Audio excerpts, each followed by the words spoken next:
Marathon ஓட்டத்துக்கு வேற யாரும் மேல ஏறக்கூடாது. அற வாங்குவேன். ஏற்க அனுபவம் இருக்குல்ல.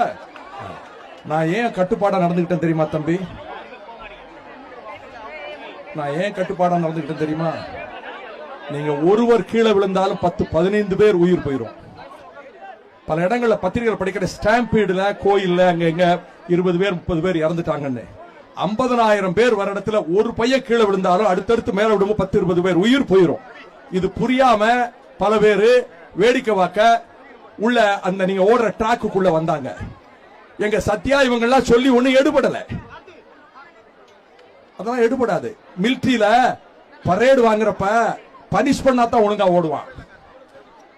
இவங்க எல்லாம் சொல்லி பார்த்தாங்க, கேட்கல. அதனாலதான் போய் 10-15 பேருக்கு அறை கொடுத்த உடனே எல்லாம் ஓடி பிளாட்ஃபார்ம் நின்னாங்க. இல்லன்னா உங்க உயிருக்கு ஆபத்து ஏற்பட்டிருக்கும். பத்திரிகையாளர்களுக்கு சொல்றேன், வைகோ புறப்படும் போது பல பேர் அடித்தாருன்னு காலையில் செய்தி போடுவாங்க. மேல ரொம்ப பிரியமான 2-3 பேப்பர் இருக்கு. இந்த 50,000 பேர் ஓடினவங்க போட மாட்டாங்க. வைகோ வந்தாரு, அங்க நின்னவங்களை எல்லாம் அடிச்சாரு. ஏன் அடிச்சாரு? இது ஏன் பிள்ளைங்க, ஏன் பிள்ளைங்க, ஏன் பேர பிள்ளைங்க. அது கீழே விழுந்து அது காய வந்தா அவங்க அப்பா அம்மா எப்படி வருத்தப்படுவாங்களோ அதை விட 1000 மடங்கு நான் வருத்தப்படுவேன்.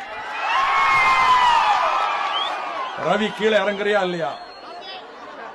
உடம்பு பலமா இருக்குன்னு நினைக்கிறியா? தூக்கி வெளியே போட்டுருவேன்.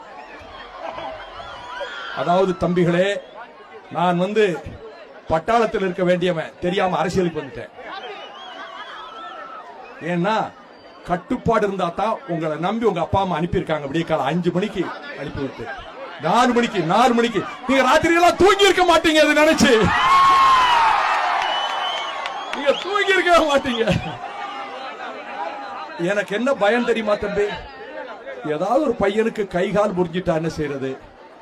ஸ்டாம்பீட் ஆச்சுன்னா உயிருக்கு ஆபத்தாயிரும். எப்படின்னா ஒரு பையன் விழுறான்னு வையே, அடுத்த விழுவான், கண்ட்ரோல் பண்ண 50-100 பேர் விழுந்துருவாங்க. கீழே விழுகிற 10-15 பேர் உயிர் போயிரும். இதுக்காத்தான் எவ்வளவோ எங்க ஜீவன், எங்க அம்பியாவதி, சத்யா, முராத்து சொல்லி பார்த்தாங்க. ஒண்ணு எடுபடல, யாரும் கேட்கல. இவங்க சொன்னா எப்படி கேட்பாங்க? நான் தான் இறங்கி போறேன், அடிச்சு தூக்கி வெளியே போட்டேன். 10 பேருக்கு அரை விழுந்த உடனே 200 பேர் பிளாட்பார்த்த ஒழுங்கா ஏறிட்டான்.